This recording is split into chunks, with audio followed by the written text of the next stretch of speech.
केवल आम दर्शक बंधु मान कलाकार मैंने साहस सहित खूब सुंदर भाव निज प्रस्तुत कले महामंच को आसी था केवल आप मनोरंजन पाए कलाकार मान को उत्साहित करूँ अभर पाठ से सहयोग करूँ। बर्तमान आम ढेर नाचक देखा कि पूर्व जेहेतु आज पितृ दिवस परम पूज्य पितृदेव आम कलेक्टिव सागर पितृदेव आम समस्त पितृदेव आम समस्त सामने अच्छा छोटी डॉक्यूमेंट्री आम भिडियो माध्यम देखा समस्ते जो मैंने बुलूँ बाहर दयाक निजर आसन बसी आंखु ध्यान सहित ये सुंदर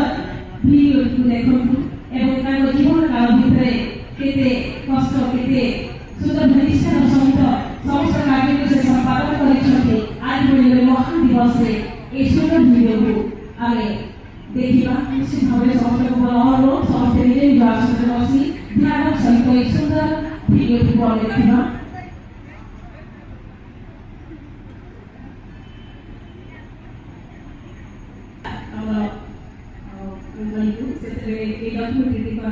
बर्तमान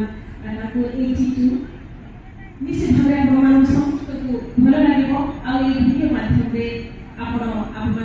मतामत देवे के सुंदर भाव शिक्षकता जीवन सहित बहुत सारा शिक्षानुष्ठान से बहुत पिला से मनुष्य निर्माण कर